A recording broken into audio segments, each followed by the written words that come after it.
we're hoping to do a 3-day potty training, like hardcore potty training weekend. So get rid of all the diapers. I mean, not get rid of them, but stop using them. Break out the Paw Patrol and the Mickey Mouse underwear. Put up the baby gates so the kids have to stay on the hardwood and not on the carpet. We're going to move all the cloth covered furniture. We're going to move all the rugs.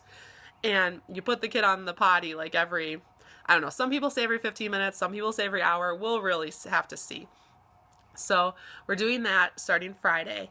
One hiccup with that, which isn't guaranteed yet, but I'm pretty sure is going to happen, is whenever I try to move scheduled visits, it never works out well. It took us about 2.5 weeks to get his Wednesday visits moved so that he didn't have to miss school. So he ended up missing school 2 Wednesdays in a row.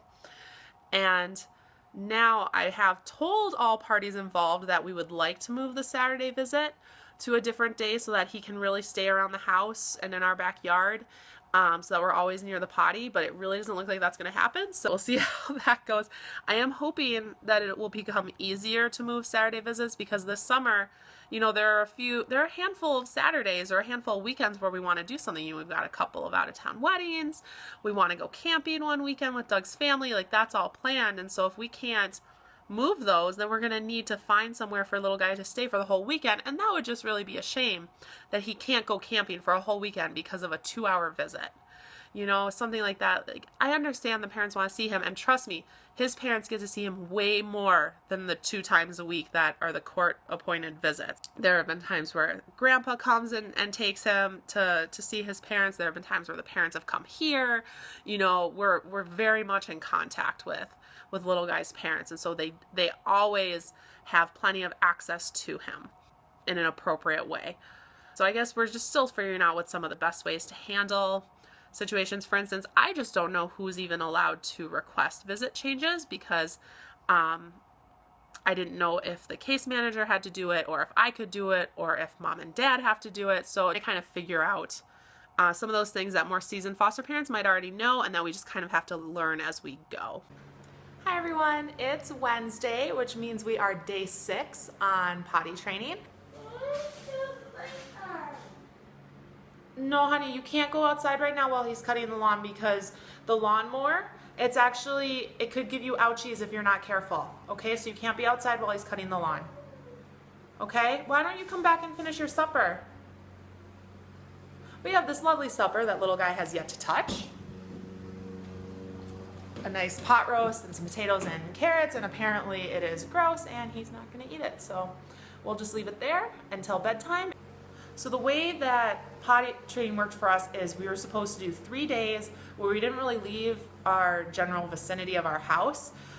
So obviously we spent a lot of time outside. It was just in our backyard, and we put little guy on the potty. They say anywhere between 15 minutes and an hour, and you kind of figure out what works for you.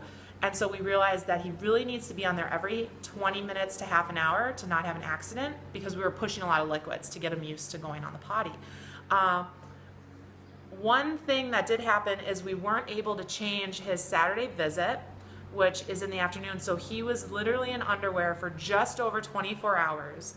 And he had to have a visit where he goes away for about 3 hours, including commute time, to see his mom and dad.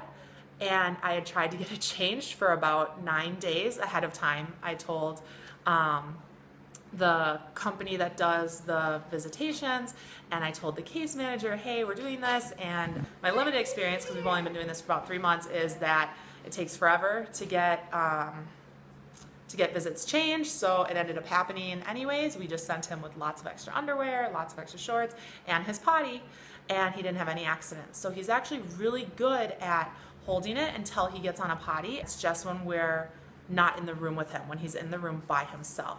Are you gonna go potty? And then another timing issue that we had is on Monday, which was day 4. So you have the 3 days that you don't really leave the house, which of course he did for his visit. And then on day 4, which is the day that you can leave the house, he had school and he didn't have any accidents. And then we actually had Brewers tickets to the baseball game.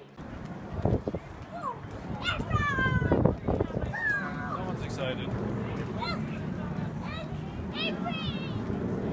And so Doug's company had bought out about, I think, an entire section, and they had tailgating ahead of time. So we picked him up from school and went straight to that.